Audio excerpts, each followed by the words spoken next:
सर्दियों की एक ठंडी रात थी और हिमाचल के कसौली में बर्फ की हल्की चादर बिछी हुई थी। मैं, रोहन, अपनी गर्लफ्रेंड अनन्या के साथ एक छोटे से हिल स्टेशन के गेस्ट हाउस में रुका था। हम दोनों को शहर की भागदौड़ से दूर कुछ दिन शांति में बिताने थे। गेस्ट हाउस पुराना था, लकड़ी की दीवारें और छत से हल्की हल्की चरमराहट की आवाजें आती थीं। मैनेजर ने हमें चेक इन करते वक्त बताया था कि ये बंगला 1940 में बना था और इसके मालिक एक ब्रिटिश ऑफिसर की रहस्यमयी मौत यहीं हुई थी। उस वक्त हमें ये बात मजेदार लगी थी, जैसे कोई टूरिस्ट स्पॉट की कहानी हो। रात के करीब 11 बज रहे थे। अनन्या सोफे पर बैठी अपनी कॉफी पी रही थी और मैं फायरप्लेस के पास खड़ा उससे बातें कर रहा था। बाहर हवा तेज चल रही थी और खिड़की के शीशे हल्के हल्के हिल रहे थे। तभी अचानक एक ठंडी हवा का झोंका कमरे में आया और फायरप्लेस की आग बुझ गई। अनन्या ने हंसते हुए कहा, रोहन, ये तो किसी हॉरर फिल्म जैसा हो गया। मैंने भी मजाक में जवाब दिया, हाँ बस अब कोई भूत खिड़की से न झांके। लेकिन उस पल मुझे कुछ अजीब सा लगा, जैसे कोई सचमुच हमें देख रहा हो। मैंने फायरप्लेस को फिर से जलाने के लिए लकड़ियां उठाई, लेकिन तभी ऊपर की मंजिल से एक तेज आवाज आई, धड़ाम, जैसे कोई भारी चीज गिर गई हो। हम दोनों चौंक गए। अनन्या ने मेरी बाह पकड़ ली और बोली, ये क्या था? यहाँ तो हमारे अलावा कोई नहीं है ना। मैंने उसे शांत करने की कोशिश की और कहा, शायद कोई पुराना फर्नीचर होगा, चलो देखते हैं। लेकिन सच कहूं, मेरे मन में भी डर बैठ गया था। फिर भी मैंने टॉर्च उठाई और अनन्या को साथ लेकर ऊपर की सीढ़ियों की ओर चल पड़ा। सीढ़ियां चढ़ते वक्त हर कदम पर लकड़ी चरमराती थी और ठंड ऐसी थी कि सांसें हवा में बादल बन रही थी। ऊपर पहुंचते ही हमने देखा कि एक पुरानी अलमारी दरवाजे के पास गिरी हुई थी। लेकिन जो बात हमें हैरान कर गई वो ये थी कि अलमारी के पास कुछ गीले पैरों के निशान थे, नंगे पैरों के, जो कमरे के अंदर की ओर जा रहे थे। यहाँ कोई और कैसे हो सकता था? गेस्ट हाउस में सिर्फ हम 2 लोग थे और मैनेजर तो अपने घर जा चुका था। अनन्या की सांसें तेज हो गई और उसने मुझसे कहा, रोहन, कुछ ठीक नहीं लग रहा, हमें यहाँ से जाना चाहिए। मैं कुछ कह पाता, इससे पहले ही एक और आवाज आई, इस बार किसी के रोने की, हल्की, दबी हुई, लेकिन साफ सुनाई दे रही थी। वो आवाज उस कमरे से आ रही थी जिसका दरवाजा बंद था। मेरे हाथ ठंडे पड़ गए, लेकिन अनन्या को डरते देख मैंने हिम्मत जुटाई और उस दरवाजे की ओर बढ़ा। जैसे ही मैंने दरवाजा खोला, मेरे सामने जो दिखा उसे देखकर मेरी चीख निकलते निकलते रह गई। दरवाजा खुलते ही कमरे में एक अजीब सन्नाटा था, लेकिन उस सन्नाटे में कुछ ऐसा था जो रोंगटे खड़े कर दे। वहां एक पुराना लकड़ी का बिस्तर था जिस पर धूल जमी हुई थी और उसके पास एक टूटी हुई कुर्सी पड़ी थी। लेकिन जो चीज मेरी नजरों में अटक गई वो थी खिड़की के पास खड़ी एक धुंधली सी आकृति। वो कोई इंसान नहीं लग रही थी। उसके कंधे झुके हुए थे और सिर थोड़ा साइड में टेढ़ा था, जैसे कोई पुरानी कठपुतली हो। अनन्या ने मेरी कमर पकड़ ली और फुसफुसाते हुए बोली, रोहन, वो क्या है? भगवान के लिए यहाँ से चलो। मैं कुछ बोल पाता, उससे पहले वो आकृति धीरे धीरे हमारी ओर मुड़ी। उसका चेहरा साफ नहीं दिख रहा था, लेकिन उसकी आंखें, या जहां आंखें होनी चाहिए थीं, वहां सिर्फ काले गड्ढे थे। मेरे पैर जम गए। तभी उसने एक कर्कश आवाज में कुछ कहा जो किसी इंसानी भाषा जैसा नहीं था। वो आवाज मेरे दिमाग में चुभती चली गई और अगले ही पल वो आकृति गायब हो गई, जैसे हवा में घुल गई हो। अनन्या की चीख निकल पड़ी और मैंने उसे पीछे खींचते हुए दरवाजा बंद कर दिया। हम दोनों सीढ़ियों से नीचे भागे, लेकिन नीचे पहुंचते ही हमें एहसास हुआ कि गेस्ट हाउस का मेन दरवाजा अपने आप बंद हो चुका था। मैंने पूरी ताकत लगाकर उसे खोलने की कोशिश की, लेकिन वो टस से मस नहीं हुआ। बाहर बर्फबारी तेज हो गई थी और खिड़कियों से सिर्फ सफेद धुंध दिख रही थी। अनन्या रोते हुए बोली, ये सब क्या हो रहा है रोहन? हम यहाँ फंस गए हैं। मैंने उसे गले लगाया और कहा, शांत हो जा, हम यहाँ से निकल जाएंगे। लेकिन सच कहूं, मुझे खुद नहीं पता था कि कैसे। तभी मेरी नजर फायरप्लेस के पास पड़ी एक पुरानी डायरी पर गई जो पहले वहां नहीं थी। मैंने उसे उठाया। उसकी कवर पर EH 1942 लिखा था। शायद ये उस ब्रिटिश ऑफिसर की थी जिसकी मौत की बात मैनेजर ने बताई थी। मेरे हाथ कांप रहे थे, लेकिन मैंने उसे खोला। पहला पन्ना खाली था, लेकिन दूसरा पन्ना खून से सना हुआ था और उस पर लिखा था, वो मुझे छोड़ने नहीं आएगी। इसके नीचे एक स्केच था, वही आकृति जो हमने ऊपर देखी थी। अनन्या ने डायरी देखते ही कहा, रोहन, इसे फेंक दो, ये सब उसी की वजह से हो रहा है। मैं डायरी को फायरप्लेस में जलाने वाला था कि तभी ऊपर से फिर वही रोने की आवाज आई, लेकिन इस बार वो करीब लग रही थी, बहुत करीब। मैंने पीछे मुड़कर देखा तो सीढ़ियों के ऊपर वही आकृति खड़ी थी और इस बार उसके हाथ में कुछ था, एक पुराना चाकू जिस पर जंग लगी हुई थी। अनन्या ने मेरे हाथ से डायरी छीनकर फायरप्लेस में फेंक दी और आग की लपटें तेजी से उठी, लेकिन उस आकृति पर कोई असर नहीं हुआ। वो धीरे धीरे सीढ़ियां उतरने लगी और हर कदम के साथ उसकी वो कर्कश आवाज तेज होती गई। मैंने अनन्या का हाथ पकड़ा और उसे किचन की ओर खींचा, वहां से शायद कोई दूसरा रास्ता मिल जाए। लेकिन जैसे ही हम किचन में घुसे, मेरे पैरों तले जमीन खिसक गई। वहां दीवार पर खून से लिखा था, तुम मेरे हो। किचन की दीवार पर लिखे उन शब्दों को देखकर मेरे शरीर में सिहरन दौड़ गई। अनन्या की सांसें इतनी तेज चल रही थी कि मुझे लगा वो बेहोश हो जाएगी। मैंने उसे कसकर पकड़ा और कहा, अनन्या, हिम्मत रखो, हम यहां से निकलेंगे। लेकिन मेरे शब्दों में वो ताकत नहीं थी जो उसे भरोसा दिला सके। किचन में एक छोटा सा दरवाजा दिखा जो शायद बाहर की ओर जाता था। मैंने उसे खोलने की कोशिश की, लेकिन ताला जाम था। तभी पीछे से वही कर्कश आवाज फिर गूंजी और मैंने देखा कि वो आकृति अब किचन के दरवाजे पर खड़ी थी। उसका चाकू हवा में लहरा रहा था और वो धीरे धीरे हमारी ओर बढ़ रही थी। मैंने आसपास कुछ ढूंढा जिससे उसका ध्यान भटकाऊं। मेरी नजर एक पुराने लोहे के फ्राइंग पैन पर पड़ी। मैंने उसे उठाया और पूरी ताकत से उस आकृति की ओर फेंका। पैन उसके सिर से टकराया और एक पल के लिए वो रुक गई। उसकी आंखों के काले गड्ढों से एक अजीब सी चमक निकली, जैसे वो गुस्से में हो। मैंने अनन्या को चिल्लाकर कहा, भागो, और हम दोनों उस छोटे दरवाजे की ओर दौड़े। मैंने कंधे से दरवाजे पर जोरदार धक्का मारा और ताला टूट गया। हम बाहर बर्फ से ढके पिछवाड़े में जा गिरे। ठंड इतनी थी कि कुछ सेकंड में ही मेरे हाथ सुन्न पड़ गए। बर्फबारी अब तूफान में बदल चुकी थी और चारों ओर सिर्फ सफेदी दिख रही थी। अनन्या के होंठ नीले पड़ रहे थे, लेकिन वो मेरे साथ भागती रही। पीठ मुड़कर देखा तो वो आकृति गेस्ट हाउस के दरवाजे पर खड़ी थी, लेकिन वो बाहर नहीं आई। शायद वो उस घर से बंधी हुई थी। हमने अपनी कार की ओर दौड़ लगाई जो कुछ मीटर दूर पार्क थी।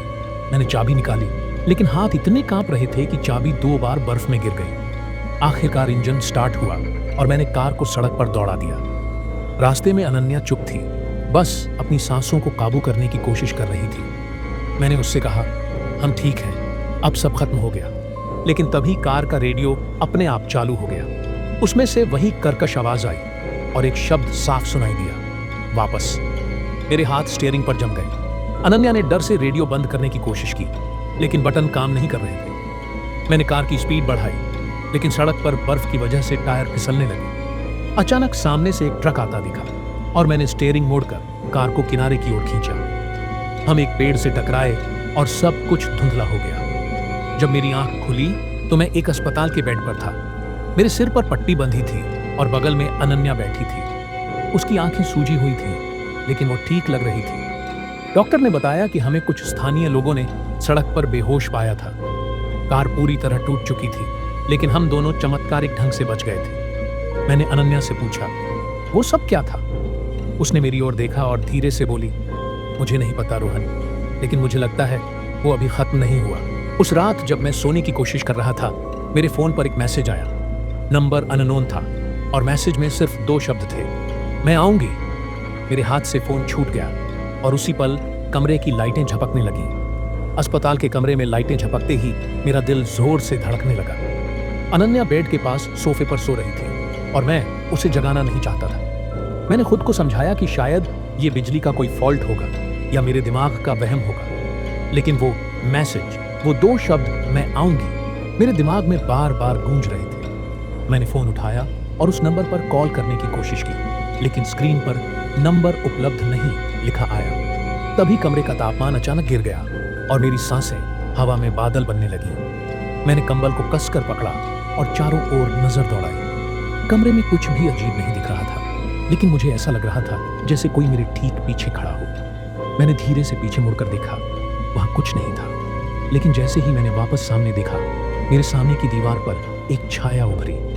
वो वही आकृति थी, झुके हुए कंधे, टेढ़ा सिर और हाथ में चाकू। छाया धीरे धीरे बड़ी होने लगी, जैसे वो मेरी ओर बढ़ रही हो। मैंने चीखने की कोशिश की, लेकिन मेरी आवाज गले में अटक गई। तभी अनन्या की नींद खुल गई। उसने मुझे डर से कांपते देखा और फौरन मेरे पास आई। रोहन, क्या हुआ? तुम ठीक हो? उसकी आवाज सुनते ही वो छाया गायब हो गई और लाइटें फिर से स्थिर हो गई। मैंने कांपते हुए उसे सब बताया, मैसेज, ठंड और वो छाया। उसका चेहरा सफेद पड़ गया और उसने कहा, रोहन, हमें यहाँ से जाना होगा। ये चीज़ हमें अकेला नहीं छोड़ेगी। मैंने उससे कहा, लेकिन हम अभी घायल हैं, कहाँ जाएंगे? उसने मेरी आंखों में देखा और बोली, कहीं भी, बस यहाँ नहीं। सुबह होते ही हमने अस्पताल से डिस्चार्ज ले लिया। डॉक्टर ने हमें आराम करने की सलाह दी, लेकिन हम दोनों जानते थे कि रुकना अब सुरक्षित नहीं था। हमने तय किया कि दिल्ली वापस जाएंगे, जहां शायद ये सब पीछे छूट जाए। अनन्या के एक दोस्त ने हमें अपनी कार से दिल्ली तक छोड़ने का ऑफर दिया। रास्ते में मैं खिड़की से बाहर देख रहा था और बर्फ से ढके पहाड़ धीरे धीरे पीछे छूटते जा रहे थे। लेकिन मेरे मन में एक अजीब सा डर था, जैसे हम कुछ लेकर जा रहे हों। दिल्ली पहुंचते ही हम अपने फ्लैट में गए। वहां की भीड़ और शोर ने थोड़ी राहत दी, लेकिन वो शांति ज्यादा देर नहीं टिकी। रात को जब हम सोने की कोशिश कर रहे थे, अनन्या ने अचानक मेरी बांह पकड़ ली और बोली, रोहन, क्या तुमने वो सुना? मैंने ध्यान से सुना। कमरे में एक हल्की सी खरखराहट की आवाज थी, जैसे कोई दीवार के पीछे से कुछ खींच रहा हो। मैंने बत्ती जलाई और बेड से उठा। आवाज रसोई की ओर से आ रही थी। जैसे ही मैं रसोई में पहुंचा, मेरे पैरों तले जमीन खिसक गई। सिंक के पास फर्श पर वही गीले पैरों के निशान थे जो हमने गेस्ट हाउस में देखे थे, और काउंटर पर एक पुराना चाकू रखा था, वही चाकू जिसे वो आकृति लिए हुए थी। अनन्या मेरे पीछे आई और चाकू देखते ही चीख पड़ी। मैंने उसे शांत किया और कहा, हमें इसका जवाब ढूंढना होगा। ये चीज हमारे पीछे क्यों पड़ी है? तभी फ्लैट की बत्तियां फिर से झपकने लगी और खिड़की के बाहर से एक ठंडी हवा का झोंका अंदर आया। अनन्या ने मुझसे कहा, रोहन, वो डायरी, शायद उसमें कुछ सुराग था। हमें उस गेस्ट हाउस के बारे में पता करना चाहिए। मैंने हामी भरी, लेकिन मन ही मन सोच रहा था, क्या हम सचमुच उस आग में फिर हाथ डालना चाहते हैं? उस रात हम दोनों सो नहीं सके। अनन्या कंबल में लिपटी सोफे पर बैठी थी और मैं लैपटॉप खोलकर उस गेस्ट हाउस के बारे में जानकारी ढूंढने लगा। मैंने कसौली 1940 ब्रिटिश ऑफिसर मौत सर्च किया।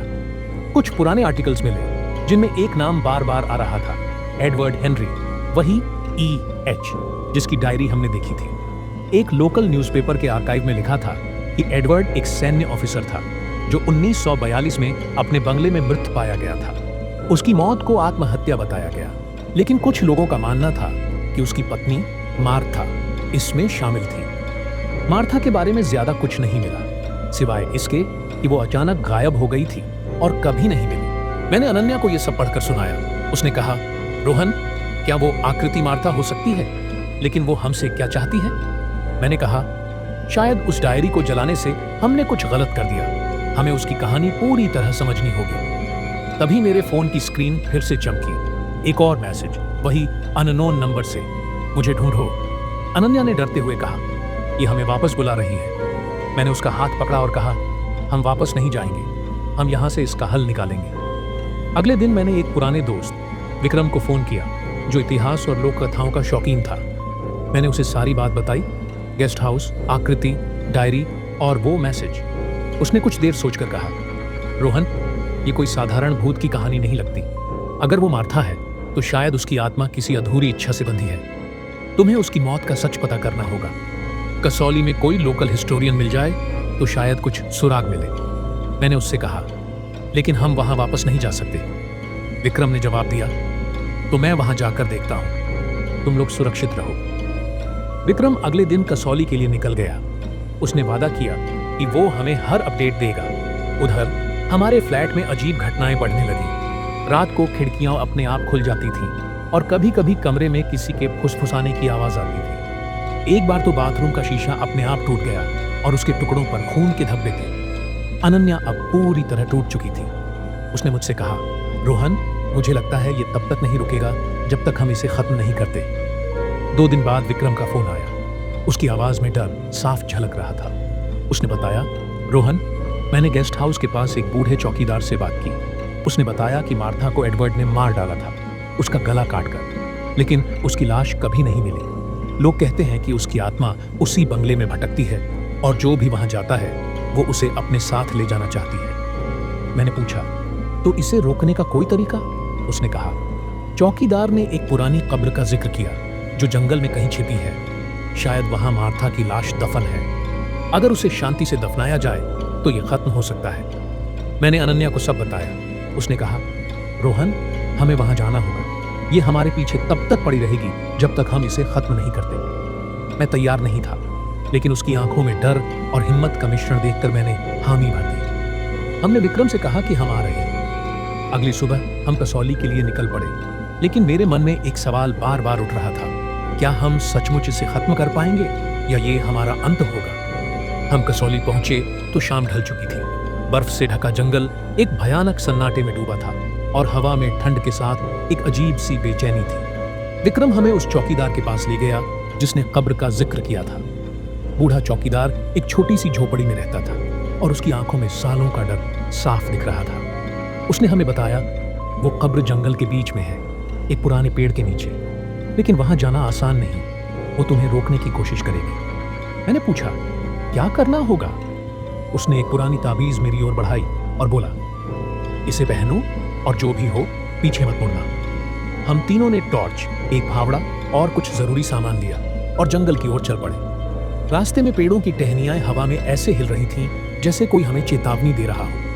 अनन्या मेरे करीब चल रही थी और उसकी सांसें ठंड में बादल बन रही थी। विक्रम आगे था और उसकी टॉर्च की रोशनी जंगल के अंधेरे को चीर रही थी। कुछ देर बाद हमें एक पुराना सूखा हुआ पेड़ दिखा जिसके नीचे जमीन थोड़ी उभरी हुई थी। विक्रम ने कहा, यही वो जगह हो सकती है। मैंने फावड़ा उठाया और खुदाई शुरू की। मिट्टी सख्त थी और हर बार फावड़ा जमीन से टकराता तो एक अजीब सी गूंज होती थी। तभी हवा तेज हो गई और पेड़ों के बीच से एक फुसफुसाहट शुरू हुई। अनन्या ने मेरी बांह पकड़ ली और बोली, रोहन कुछ ठीक नहीं लग रहा। मैंने उसे हिम्मत दी, लेकिन तभी विक्रम की टॉर्च अचानक बंद हो गई। उसने उसे ठीक करने की कोशिश की, लेकिन अगले ही पल हमने वो कर्कश आवाज सुनी, वही जो गेस्ट हाउस में सुनाई दी थी। मैंने पीछे मुड़ने की गलती कर दी। वहां वो आकृति खड़ी थी, मार्था। इस बार उसका चेहरा साफ दिख रहा था, सड़ा हुआ, आंखों के गड्ढों से खून टपक रहा था और होठों पर एक डरावनी मुस्कान। उसके हाथ में वही चाकू था और वो धीरे धीरे हमारी ओर बढ़ रही थी। अनन्या चीख पड़ी और विक्रम ने चिल्लाकर कहा, खुदाई मत रोको। मैंने फिर से फावड़े से जमीन खोदना शुरू किया, लेकिन वो अब करीब आ चुकी थी। उसकी ठंडी सांसें मेरे गले पर महसूस हो रही थीं।